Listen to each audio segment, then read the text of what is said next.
Okay students, तो start करते हैं अपना पहला लेक्चर और फर्स्ट लेक्चर है हमारा basic introduction of steel structures. इस लेक्चर के अंदर हम लोग मटेरियल के बारे में जानेंगे, स्टील स्ट्रक्चर डिजाइन के बारे में समझेंगे। क्लियर? तो सबसे पहले लेक्चर शुरू करने से पहले मैं आपको कुछ बेसिक जानकारी देना चाहता हूं स्टील के बारे में। स्टील का जो टॉपिक है ये आप लोग इस टॉपिक में स्टील स्ट्रक्चर्स के डिजाइन के बारे में, उनके एनालिसिस के बारे में पढ़ेंगे। ओके और जो थ्योरी हम स्टार्ट करेंगे, बिगिनिंग में हम स्टार्ट करेंगे, वो होगा वर्किंग स्ट्रेस मेथड। क्या होता है वर्किंग स्ट्रेस मेथड, ये समझने वाले हम लोग। ठीक है, लेकिन सबसे पहले मैं आपको ये बता दूं, स्टील स्ट्रक्चर के अंदर आपको कोई भी टॉपिक अगर करना है तो आपको एक बेसिक कॉन्सेप्ट याद रखना होगा स्ट्रेंथ ऑफ मटेरियल का, और वो बेसिक कॉन्सेप्ट है स्ट्रेस इनटू एरिया। मैं स्टार्टिंग में ही बता दे रहा हूं, लेकिन आप ध्यान रखना यही कॉन्सेप्ट आपका लगने वाला है। Average stress into area equals to force. इस कॉन्सेप्ट पर काफी हद तक हम वर्क करेंगे, चाहे कोई भी टॉपिक हो, चाहे टेंशन मेंबर हम डिस्कस कर रहे हो, चाहे कंप्रेशन मेंबर हम डिस्कस कर रहे हो, या फिर हम कोई और टॉपिक डिस्कस कर रहे हो। तो मैक्सिमम केसेस में हमारा average stress into area concept लगेगा।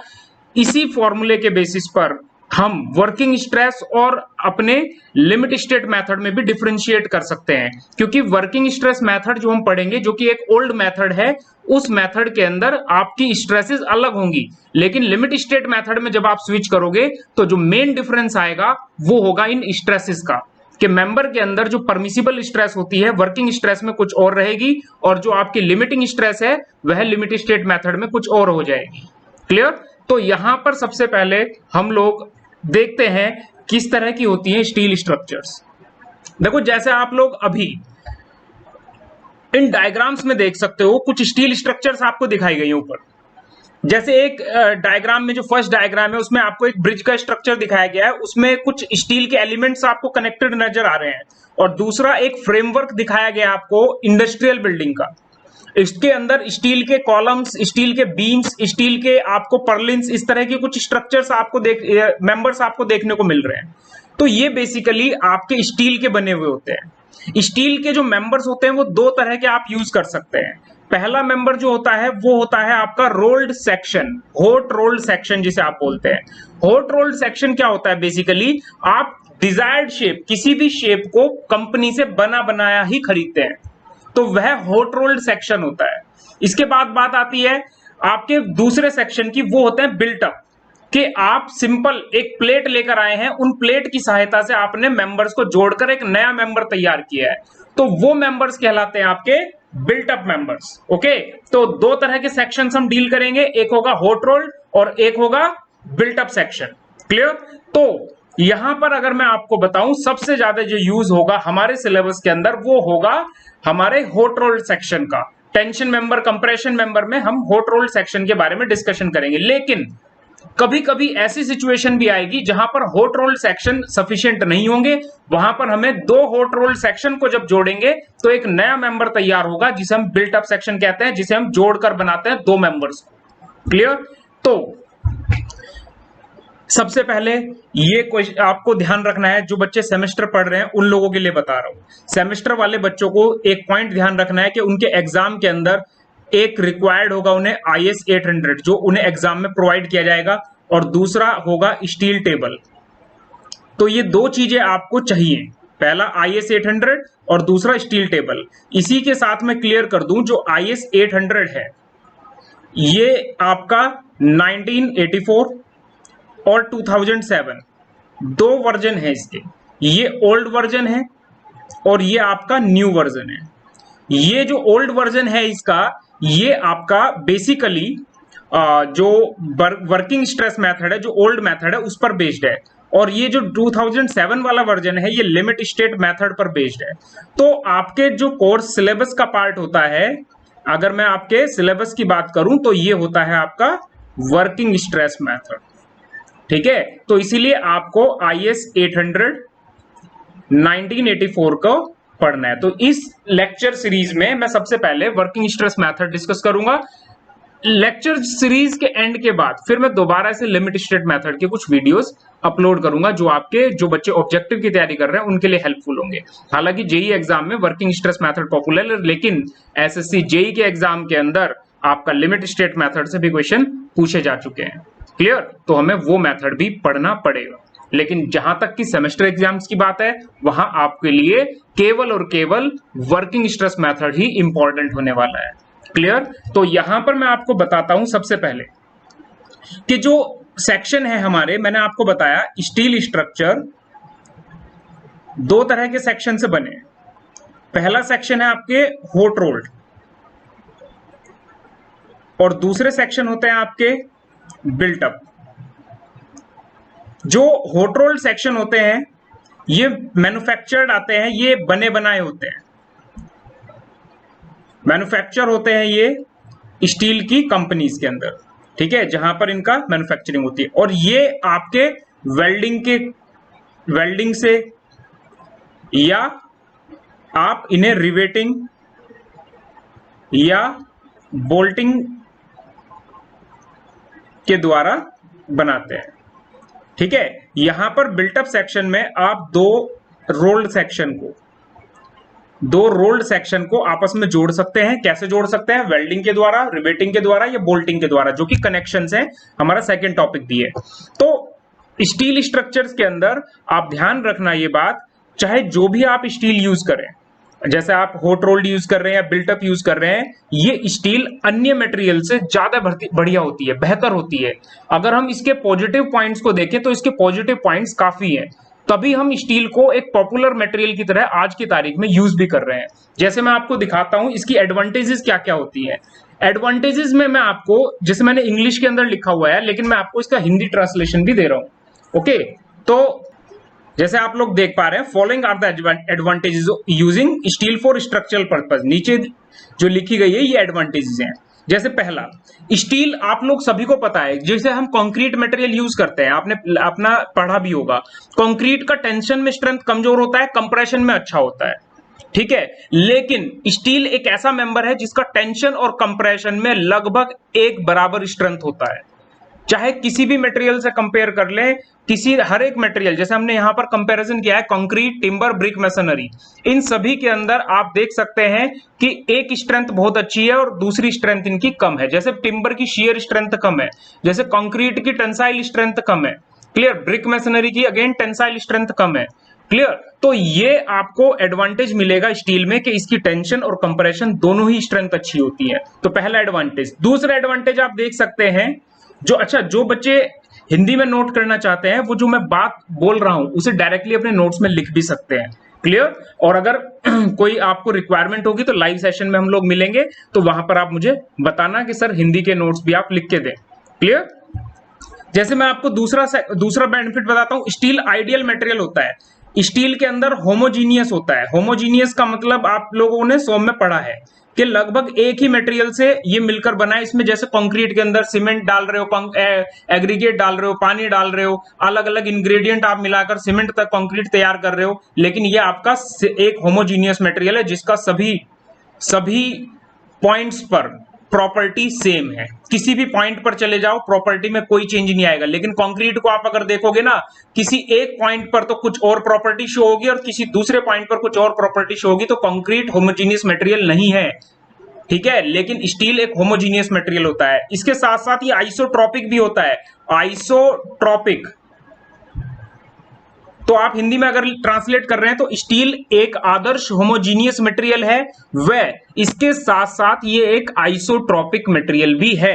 आइसोट्रॉपिक को हम कहते हैं जिसकी सभी दिशाओं में प्रॉपर्टी सेम हो, जिसकी सभी डायरेक्शंस में, सभी दिशाओं में, अगर किसी बच्चे ने सोम पढ़ा है तो उसे वैसे ही समझ आ गया होगा, लेकिन अगर सोम नहीं पढ़ा है तो सोम की सीरीज आ रही है, वहां पे मैं एक्सप्लेन करूंगा। ठीक है, जिसकी सभी दिशाओं में प्रॉपर्टी सेम हो। सभी दिशाओं का क्या मतलब हुआ? क्या उत्तर दक्षिण पश्चिम? नहीं भाई, ऐसा थोड़ा ही होता है। सभी दिशाओं में प्रॉपर्टी सेम होने का मतलब होता है कि अगर आपका ये मटेरियल है तो इसका चाहे इस डायरेक्शन में, इस डायरेक्शन में, इस डायरेक्शन में, अगर आप मॉडुलस ऑफ इलास्टिसिटी देख रहे हो तो सभी डायरेक्शन में सेम निकल कर आएगा। क्लियर? तो ऐसा नहीं है कि इसका किसी डायरेक्शन में कुछ और मॉडुलस ऑफ इलास्टिसिटी है और किसी दूसरे डायरेक्शन में कुछ और है, या कोई भी प्रॉपर्टी, पॉइजन्स रेशो, कोई भी। ठीक है, तो आपने ये जाना कि पहला पॉइंट क्या जाना, टेंशन कंप्रेशन में बराबर स्ट्रेंथ है, अन्य मटेरियल से बेहतर हो गया। स्टील होमोजीनियस है, आइसोट्रोपिक है, इसकी एनालिसिस और आसान हो जाती है दूसरे मटेरियल के कंपैरिजन में। तीसरा, strength of member is very easy by welding plates whereas concrete member is extremely difficult। मतलब ये कह रहा है कि अगर आप कहीं दो मेंबर्स को जोड़ने लगे तो आप वेल्डिंग कर दो और बढ़िया स्ट्रेंथ मिलेगी स्टील के अंदर, लेकिन ऐसा पॉसिबल नहीं है कंक्रीट के अंदर। कंक्रीट के अंदर ये पॉसिबल नहीं है। तो किसके अंदर पॉसिबल है? स्टील के अंदर। आप आराम से दो मेंबर्स को जोड़कर बढ़िया स्ट्रेंथ पा सकते हो, कंक्रीट में ऐसा नहीं हो पाता है। ठीक है, अगर आप कंक्रीट को फ्रेश कंडीशन में जोड़ेंगे तो अच्छी स्ट्रेंथ मिल जाएगी। अगर आपको पता है अगर आप ओल्ड कंक्रीट को कनेक्ट कर रहे हैं किसी नए कंक्रीट से तो वहां पर एक जॉइंट बन जाएगा और अच्छी स्ट्रेंथ नहीं मिल पाएगी। इसके अलग आपका स्टील स्टैंडर्ड शेप्स में उपलब्ध होती है। चौथे नंबर का पॉइंट देखो, स्टील अवेलेबल, यहां पर लिखा है ना स्टील स्टैंडर्ड शेप अवेलेबल होती है। इसकी स्टैंडर्ड मतलब मानक शेप, स्टैंडर्ड आकृतियों में अवेलेबल होता है स्टील के सेक्शन। जैसे अभी आगे डिस्कस करेंगे कि आपका आई सेक्शन, ठीक है, चैनल सेक्शन, एंगल सेक्शन, अलग अलग तरह के सेक्शन है, स्टैंडर्ड शेप है। आपको डायरेक्टली उन्हें कोई साइट पर कंस्ट्रक्शन नहीं करनी, बने बनाए आएंगे, आपको डायरेक्टली उन्हें फिट करना है। इनके लिए स्टील टेबल, जो मैंने आपको बताया शुरुआत में, मैंने अभी आपको बताया ना, दो चीजों की रिक्वायरमेंट होगी, IS 800 और स्टील टेबल। इस स्टील टेबल के अंदर आपको इनकी प्रॉपर्टीज गिवन है पहले से ही, कोई एक्स्ट्रा कैलकुलेशन की जरूरत नहीं पड़ेगी। In other material section properties have to be work out. किसी दूसरे मटेरियल के अंदर अगर हम जाएंगे तो वहां पे सेक्शन की प्रॉपर्टी कैलकुलेट करनी पड़ती है। क्लियर है point? Connection to of column base, connection of column basis to columns, columns to beam, beams to beam are very easy. कुल मिलाकर ये कहना चाह रहा है कि स्टील के सेक्शन को जोड़ना आसान है as compare to other materials. जैसे अगर आप देखें स्टील के बीम को स्टील के कॉलम से जोड़ना बड़ा आसान है, स्टील के आपको कॉलम बीम को बीम से जोड़ना है तो भी आसान है। ठीक है, क्या करना होगा, सिर्फ फास्टनर तो लगाने होंगे। जैसे इस वाले डायग्राम में देखो, आपने स्टील के बीम को स्टील के कॉलम से जोड़ा, क्या किया, दो फास्टनर लगा दिए, इधर इधर लगा दिए, तो वेरी इजी कंस्ट्रक्शन, आप आसानी से जॉइंट बना सकते हो, whereas in concrete it is difficult. Clear? तो ये हमारा कौन सा पॉइंट हो गया, फिफ्थ पॉइंट। इसके बाद length of member can be increase और डिक्रीज। साइट पर आपका मेंबर का लेंथ बढ़ाया और घटाया जा सकता है, आपके ऊपर डिपेंड करता है। सिर्फ और सिर्फ जहां दो में सेक्शन को आपको जोड़ोगे उस जोड़ को आप स्प्लाइस बोलते हो। यहां पर लिखा गया है कि आप मेंबर की लंबाई को, क्या मतलब हुआ, मेंबर की लंबाई को घटाया व बढ़ाया जा सकता है। कहीं पर कटिंग भी करी जा सकती है और कहीं से बढ़ाया भी जा सकता है। मेंबर की लंबाई को घटाया व बढ़ाया जा सकता है स्प्लाइस, स्प्लाइस का हिंदी अर्थ होता है जोड़ को लगाकर। ठीक है, इन concrete construction change in the length of member after concrete has done is not possible. After concrete आपका हार्डन हो गया तब बड़ी मुश्किल हो जाती है मेंबर की लेंथ को इंक्रीज करना। ठीक है, ये 6 पॉइंट हो गया। 7 पॉइंट क्या है, after use steel members can be reused. अच्छा, स्टील मेंबर तो दोबारा भी यूज किए जा सकते हैं। तो 7 पॉइंट हो गया हमारा, स्टील के मेंबर को दोबारा यूज किया जा सकता है, प्रयोग में लाया जा सकता है, और इसकी रीसेल वैल्यू कंक्रीट के कंपैरिजन में बहुत ज्यादा है भाई। आपको ये बात पता होगी कि कंक्रीट के कंपैरिजन में स्टील की रीसेल वैल्यू ज्यादा होती है। इसके अलावा हमारे पास dismantling of steel members easy. मतलब सपोज करो आपने किसी जगह पे साइट बनाई और साइट पर आपको लगा 10 साल बाद आपको छोड़ना है वहां से, तो कंक्रीट का अगर स्ट्रक्चर होगा तो नहीं छोड़ पाओगे। किसी इंडस्ट्री को देखना आप, मैक्सिमम इंडस्ट्री आपकी स्टील की बनी होती है। उसका कारण यह है कि डिसमेंटल करना आसान होता है और कोई नुकसान भी नहीं है। आपने वहां पर बोल्ट और नटी तो लगाए होंगे, सबको खोल के ले जाओ अपना सामान, क्या प्रॉब्लम है। तो dismantling of steel members is very easy but in concrete it is extremely difficult. Concrete में आप डिसमेंटल नहीं कर सकते, पूरा स्ट्रक्चर तोड़ना पड़ जाएगा और उसकी रीसेल वैल्यू 0 हो जाएगी। तो कुल मिलाकर अगर निचोड़ देखें, स्टील टेंशन कंप्रेशन में अच्छा होता है, स्टील आइडियल मटेरियल है, होमोजीनियस आइसोट्रोपिक होता है, स्टील का स्ट्रेंथनिंग करना आसान होता है, जोड़ लगाकर उन्हें मजबूती से जोड़ा जा सकता है, स्टील की शेप स्टैंडर्ड होती है, उनके क्रॉस सेक्शन को स्टील टेबल से देखा जा सकता है, कॉलम आदि के कनेक्शंस, बीम आदि के कनेक्शंस बनाना बड़ा आसान होता है, मेंबर की लेंथ कभी भी घटा बढ़ा सकते हैं। इसके बाद आपका मेंबर का रीसेल वैल्यू बहुत अधिक होता है स्टील में, और डिसमेंटलिंग करना आसान होता है। लेकिन इसके बावजूद भी आपकी स्टील के अंदर कुछ ड्रॉबैक्स हैं, कुछ ड्रॉबैक्स हैं, वो क्या है वो देखते हैं। Shape of the section being fix, आपका सेक्शन का आकृति फिक्स है, it is not possible to get the member in desired shape always as in the concrete. मतलब ये हो गया कि कंक्रीट के अंदर, कंक्रीट में किसी भी शेप को पाया जा सकता है, लेकिन स्टील के अंदर स्टील की शेप पहले से ही फिक्स होती है। तो ड्रॉबैक है, लेकिन इतना बड़ा नहीं है। हम लोग जब हमें किसी पर्टिकुलर शेप की रिक्वायरमेंट होती है तो उस तरह के सेक्शन हमें अवेलेबल होते हैं, नहीं तो बिल्टअप कंडीशन में बनाते हैं। लेकिन कंक्रीट में आप किसी भी शेप में ढाल सकते हो उसे। इसके अलावा member of steel structure are cylinder. देखो सिलेंडर क्या होता है, जैसे मेंबर आप स्टील का देखोगे, कंक्रीट का अगर आप कॉलम देखोगे तो आपको कंक्रीट का कॉलम की चौड़ाई बहुत ज्यादा दिखेगी और उसका चौड़ाई मोटाई बहुत अधिक होगी, लेकिन उसी जगह पर उतनी सामर्थ्य को अगर स्टील से झिलवाना है तो स्टील का एक छोटा सा कॉलम भी काम कर जाएगा। तो स्टील का अगर छोटा भी सेक्शन काम कर जाएगा तो आपका स्टील का कॉलम बकल होने की संभावना बढ़ जाती है। स्टील में बकल होने की संभावनाएं बढ़ जाती है, क्योंकि स्टील का जो सेक्शन होता है ना वो थिन होता है as compare to concrete. Concrete होता है बहुत हैवी, ठीक है। कंक्रीट के कॉलम देखो, स्टील के कॉलम देखो, बड़े स्टील के कॉलम क्या होते हैं, बड़े थिन, थिन मतलब पतले, लेकिन कंक्रीट के कॉलम होते हैं आपके बिगर साइज के, तो वो सिलेंड्रिकल नहीं होते, लेकिन स्टील के कॉलम सिलेंड्रिकल होते हैं, तो बकलिंग के चांसेस बढ़ जाते हैं। और यहां पर लिखा है in thin walled member twisting of member take place, तो ये भी आपका एक पॉइंट है कि आपकी ट्विस्टिंग भी हो सकती है मेंबर्स की, तो ये आप पॉइंट को लिख सकते हैं। ट्विस्टिंग मतलब ऐसे मोड़ना, ठीक है। थिन जो सेक्शंस होते हैं, केवल उनमें जो काफी थिन सेक्शन होते हैं उनमें ये प्रॉब्लम आ सकती है, लेकिन इनके लिए चेक अवेलेबल है आईएएस कोड्स में। अगर उन्हें फॉलो किया जाएगा तो इन लिमिटेशंस को हम ओवरकम कर सकते हैं। इसके अलावा स्टील थोड़ा आपका कॉस्टली रहता है। इसके अलावा अगर हम इसकी एडवांटेज में भी देखें तो इसमें एक और एडवांटेज आप ऐड कर सकते हो, फास्ट आपका फास्ट वो हो जाता है फैब्रिकेशन, मतलब आपका स्ट्रक्चर को जो लगाने का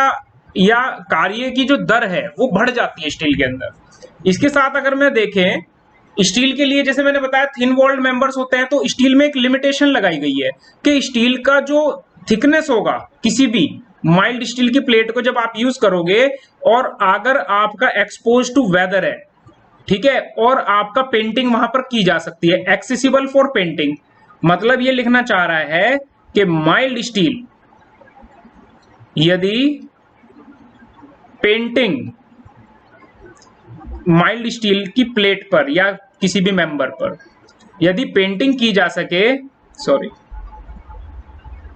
तो मिनिमम जो थिकनेस होती है भाई, मिनिमम थिकनेस वो रहती है 6 mm। ध्यान रखना ये बात, मिनिमम थिकनेस कितनी रहती है, 6 mm। और आपको ध्यान रखना अगर पेंटिंग के लिए एक्सेसिबल नहीं है, इफ एक्सेसिबल, भाई ये वर्ड जरा ध्यान रख लो, एक्सेसिबल, क्योंकि एक्सेस इंजीनियर्स की ऐप में ही आप पढ़ रहे हो, तो एक्सेस का मतलब होता है पहुंच पाना, ठीक है। तो अगर आपकी प्लेट एक्सेसिबल है तो 6 mm की मोटाई, इफ नॉट एक्सेसिबल, नहीं पहुंच, पेंट के लिए एक्सेसिबल नहीं, if not accessible for painting, आपकी जो प्लेट है वो पेंटिंग के लिए एक्सेसिबल नहीं है, तो आपको मिनिमम मोटाई 8 mm लेकर चलनी है। भाई देखो अगर पेंट कर सकते हो तो 6 mm, अगर पेंट नहीं कर सकते उस प्लेट पर किसी भी कारण से या नहीं किया तो कम से कम 8 mm की मोटाई की प्लेट यूज होगी। स्टील स्ट्रक्चर्स के अंदर, जो हमारे स्ट्रक्चर्स होते हैं उनके अंदर बात करी जा रही है, ठीक है। तो यहां पर अगर मैं आपसे ये कहूं कि ये तो होगी बेसिक प्रॉपर्टीज, तो स्टूडेंट्स जानने की कोशिश करते हैं स्ट्रक्चरल स्टील कितने तरह की होती है, ठीक है।